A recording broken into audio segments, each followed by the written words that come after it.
ऐकण्यासाठी या ठिकाणी सर्वजण उपस्थित झालात. 14 ऑगस्ट हा दिवस आपल्याला काळा दिवस म्हणून आपण साजरा करतो. त्या काळी ज्या नरक यातना ज्या आपल्या देशातील नागरिकांना झाल्या त्याबद्दल आपले इतिहास तज्ञ मोहनजी शेटे सर यांना विनंती करतो या ठिकाणी आपण आम्हा सर्वांना या विषयावरती माहिती देऊ.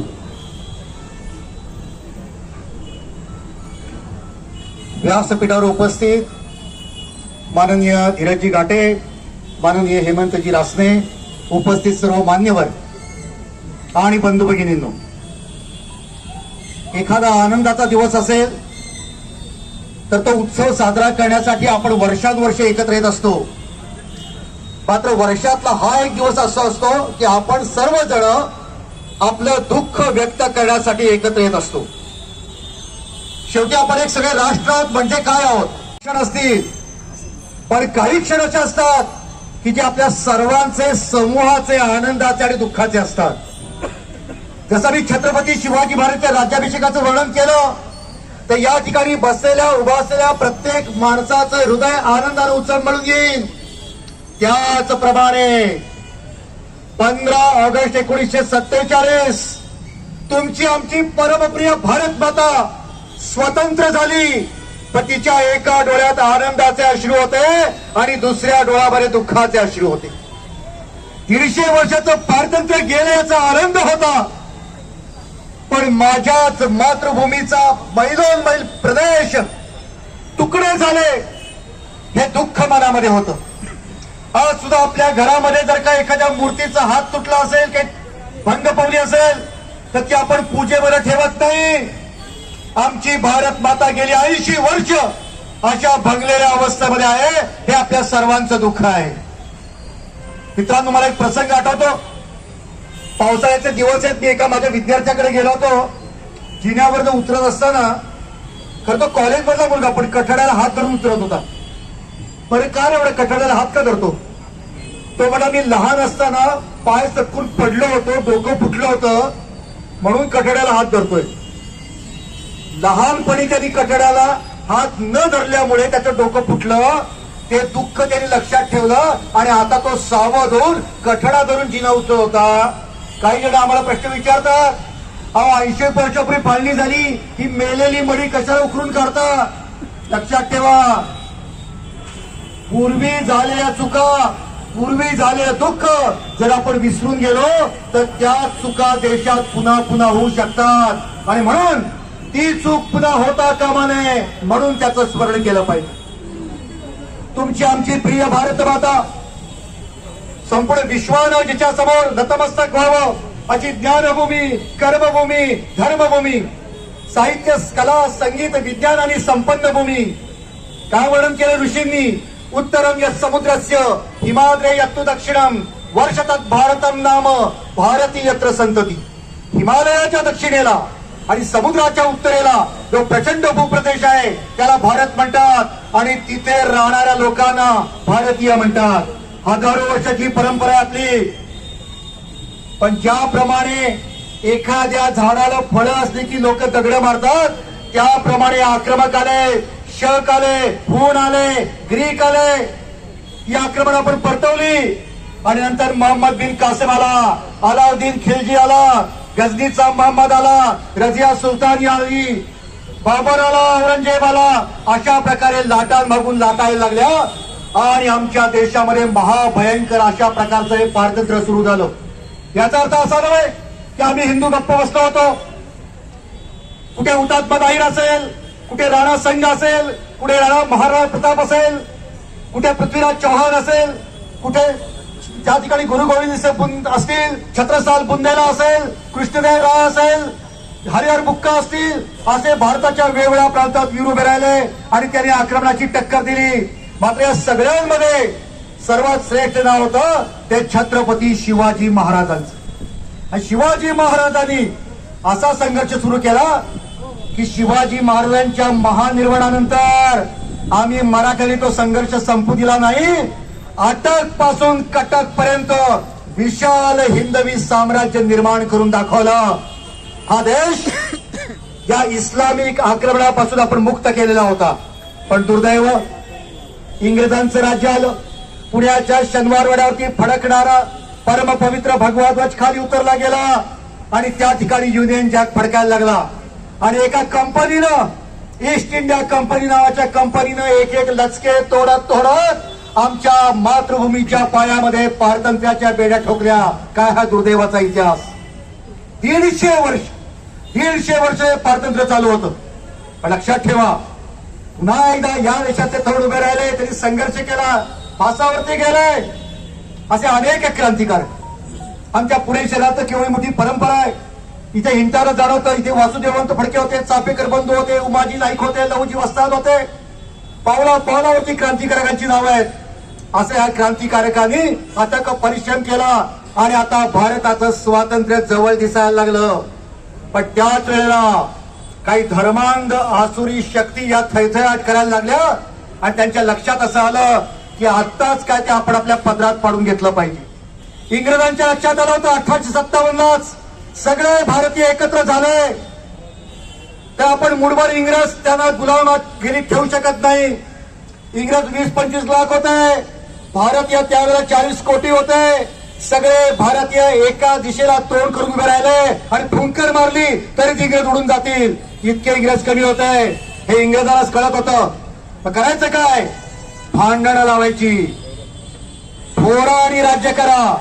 मग दलित आणि सवर्णात भांडणं लावली, उत्तर दक्षिण भारतात भांडणं लावली, शीख आणि इतर हिंदूंमध्ये भांडणं लावली आणि मुस्लिम आणि हिंदूंमध्ये भांडणं लावली. आणि त्यांनी सांगितलं मुसलमानांना, काँग्रेस बरोबर कशाला जाता? ही हिंदूंची संघटना आहे, तुम्ही वेगळी संघटना निर्माण करा.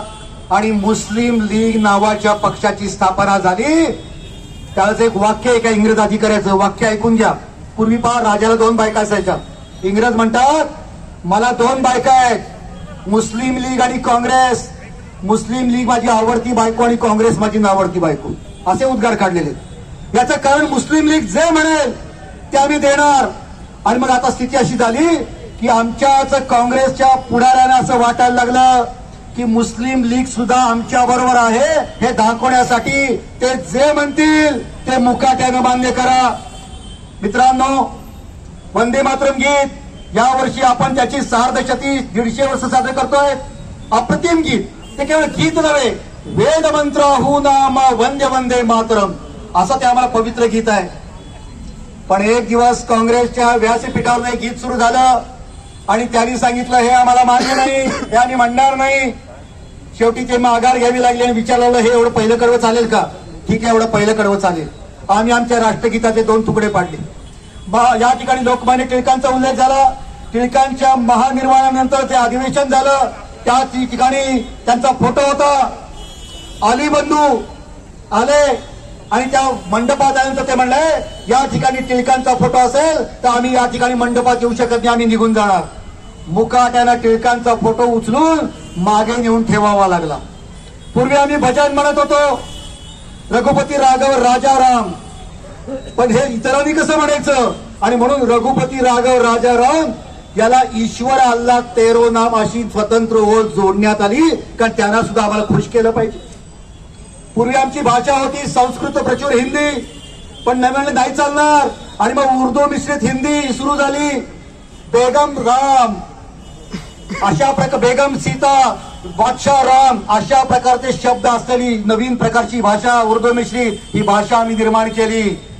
आमचा ध्वज भगवा असावा असं अनेकांचं म्हणणं होतं आणि तसा ठराव सुद्धा ध्वज समितीत झाला होता. पण नाही चालणार म्हणून ध्वजाचे सुद्धा आम्ही विभाजन केलं. आणि असं करता करता लक्षात ठेवा, एकदा तुम्ही झुकायला लागलात ना की झुकण्याला मर्यादा नसतात. त्यांनी राष्ट्रगीताचे, ध्वजाचे, महापुरुषांचे, भजनाचे तुकडे केले आणि एक दिवस त्यांनी राष्ट्राचे पण तुकडे करायला सुरुवात केली. आम्हाला आमचा स्वतंत्र देश पाहिजे. सारे जहाचे अच्छा गीत आपण म्हणतो, आपल्याला गीताचे शब्द आवडतात, पण हे गीत लिहिणारा मोहम्मद इक्बाल त्यांनीच नंतर पाकिस्तानची कल्पना मांडली की ज्या ठिकाणी मुस्लिम बहुसंख्य राहतात ते स्वतंत्र असलं पाहिजे. आणि असं बघता बघता पाकिस्तान ही कल्पना मूळ धरायला लागली. बॅरिस्टर मोहम्मद अली जिनांसारखा मनुष्य एकेकाळी राष्ट्रवादी होता, पण आता कडवट अशा प्रकारचं धार्मिक धोरण त्यांनी सुरू केलं आणि त्यांनी अशा अटी काँग्रेस समोर घालायला सुरुवात केल्या की आमच्या नेत्यांना समजेना. सर्व धर्म समभाव करत करत आम्ही इतकी वर्ष काढली, पण आता या अशा अटी घालतायत, काय करावं. एकेकाळी महात्मा गांधी म्हणाले होते, एक वेळ माझ्या देहाचे तुकडे होतील पण देशाचे तुकडे मी होऊ देणार नाही. पंडित जवाहरलाल नेहरू म्हणाले होते, जे फाळणी मागतायत ते मूर्खांच्या नंदनवनात राहत आहेत. राजेंद्र प्रसाद म्हणाले होते, फाळणी मागा तर तरवारीला तलवार भिडेल. कुठे गेली या वचनं? ही सगळी वचनं विसरली गेली. आणि एक दिवस दुर्दैवाचा इतिहास असा घडला की आमच्याच नेत्यांनी फाळणीच्या संकल्पनेला मान्यता दिली. कशामुळे?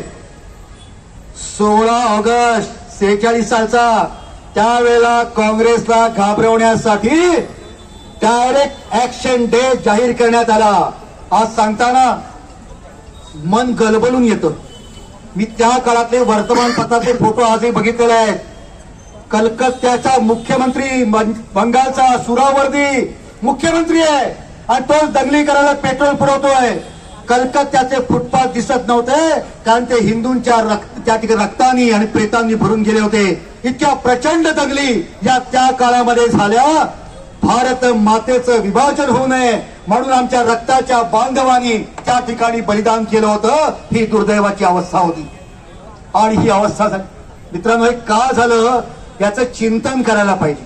इतिहास केवळ भूतकाळामध्ये रमण्यासाठी नसतो, त्यातल्या चुका सुधारून भविष्य काळामध्ये आपण झेप मारली पाहिजे यासाठी असतो.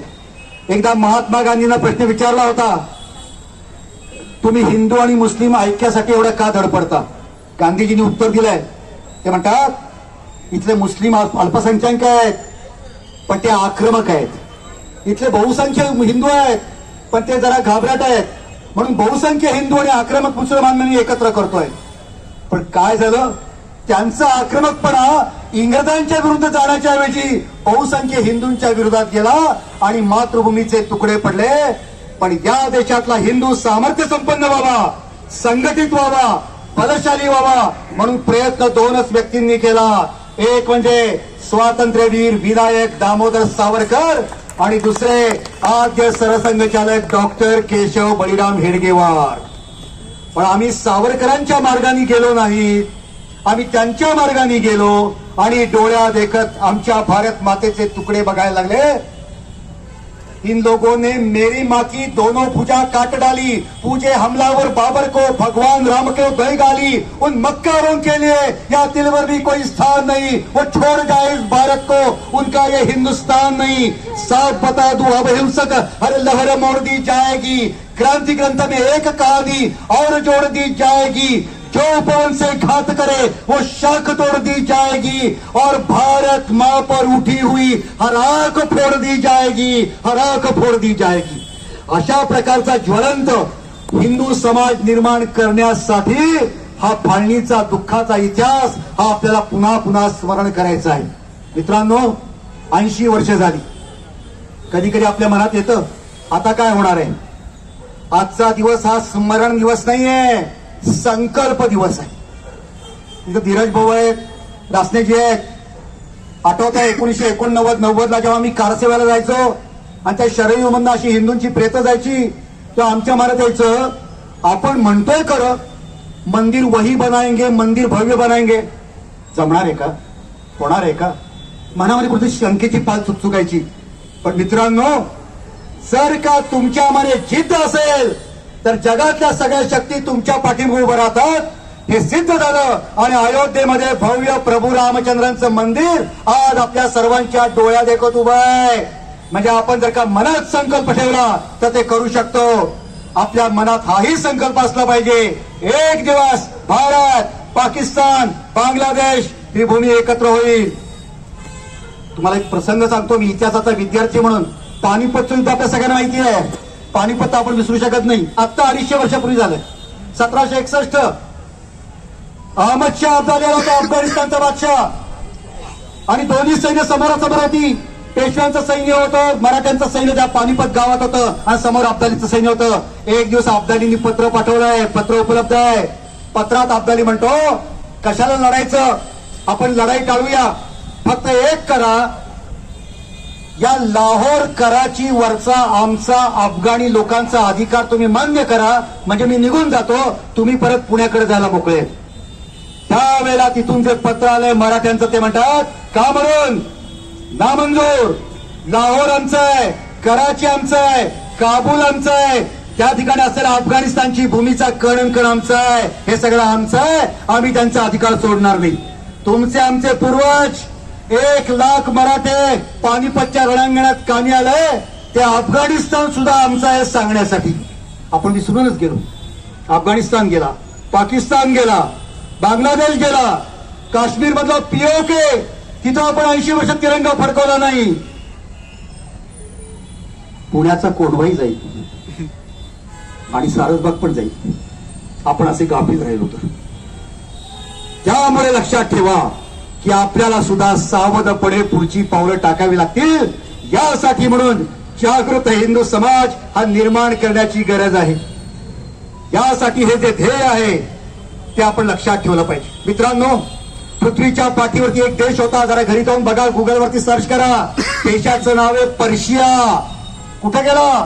पर्शिया देश होता, पारशी समाज होता, त्यांचा धर्म होता, त्यांचं साम्राज्य होतं, त्यांचे रीतिरिवाज होते. एक वेळ या धर्मांधाचं आक्रमण झालं आणि पर्शियातले पारशी आक्रमण आज त्या ठिकाणी इराण निर्माण झालेलं आहे.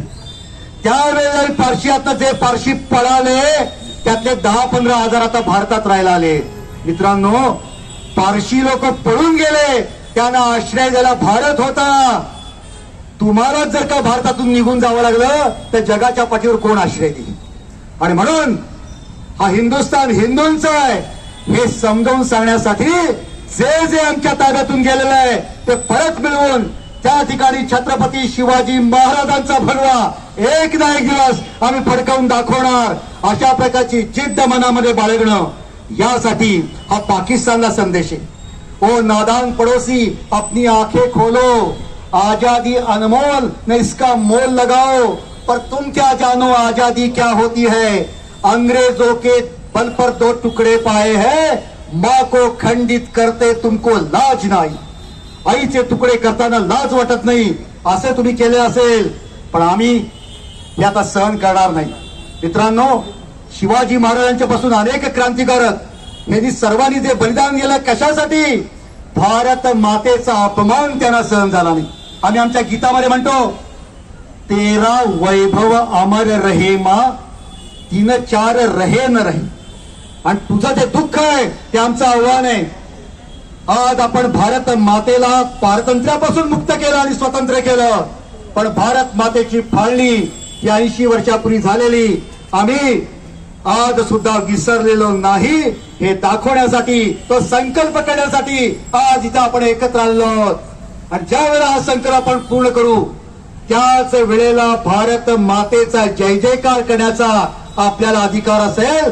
आणि म्हणून झाल्या चुकांचा अभ्यास करून त्या चुका पुन्हा होणार नाही त्याची काळजी घेऊन पुन्हा एक सामर्थ्य संपन्न संघटित हिंदू समाज निर्माण करून जे जे गेलंय ते परत मिळवायचं, अशी आकांक्षा नवीन पिढीमध्ये निर्माण करून आपण सिद्ध झालं पाहिजे. इस्रायल नावाचं राष्ट्र जसं पारशी लोकांना आखलून दिलं, ज्यूंना पण आखलून दिलं होतं, जगभर गेलंय, पण त्यांच्या मनात होतं आपलं राष्ट्र पुन्हा निर्माण करायचं.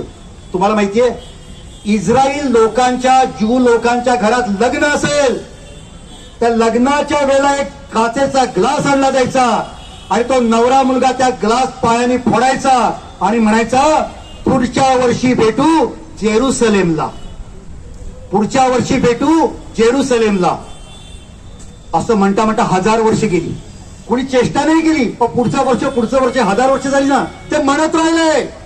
लग्न वैयक्तिक कौटुंबिक कार्यक्रम होता, पण त्यातही ते समाज म्हणून म्हणत होते पुढच्या वर्षी भेटू जेरुसलेमला. आणि असं करता करता इस्रायल नावाचं राष्ट्र त्यांनी निर्माण करून दाखवलं.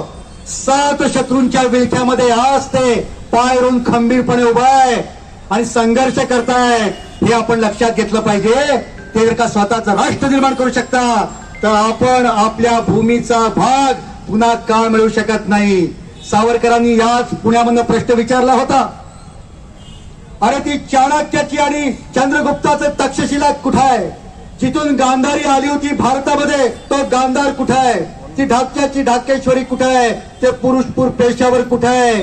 प्रभू रामचंद्राच्या पुत्राचं लवपूर लाहोर कुठे आहे? आणि ज्यांच्यामुळे आम्हाला हिंदू हे नाव मिळालं, ती आमची परमप्रिय सिंधू नदी कुठे आहे? हे सगळं आमच्यापासून दुरावलं गेलंय.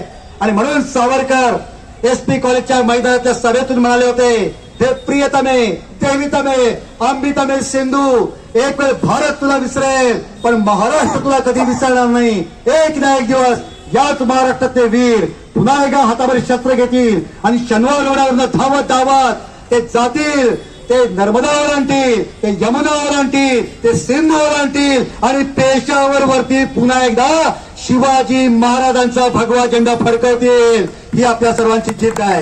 आणि यासाठी कटिबद्ध होणं, हा विचार पुढच्या पिढ्यांमध्ये देणं, हा आजचा दिवस आहे.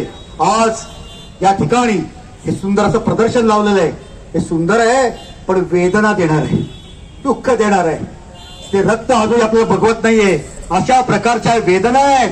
ती वेदना विसता कामा नये. मित्रांनो, ठिणगीपासून वणवा निर्माण होतो, पण ठिणगी जपावी लागते.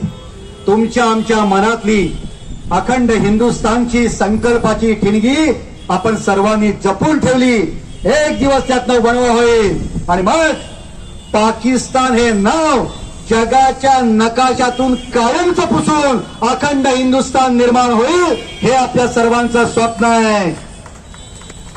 आणि चित्र दिसायला लागलेलं आहे. बलुचिस्तान म्हणतो आम्ही आता वेगळे होणार, पीओके वाले म्हणतात आम्ही भारतात जाऊन पाकिस्तान बरोबर राहणार नाही. तिकडूनच मागणी व्हायला सुरुवात झालेली आहे. आणि म्हणून काय सांगू, पुढच्या 14 ऑगस्टला या ठिकाणी 3 तुकडे झालेला पाकिस्तान आपल्या सगळ्यांना बघायला मिळेल. अशा सुद्धा एक आपण आशा करू शकतो. अशा जगामध्ये परिस्थिती बदलत आहे आणि त्याहीपेक्षा असं नेतृत्व आता देशाला मिळालेले.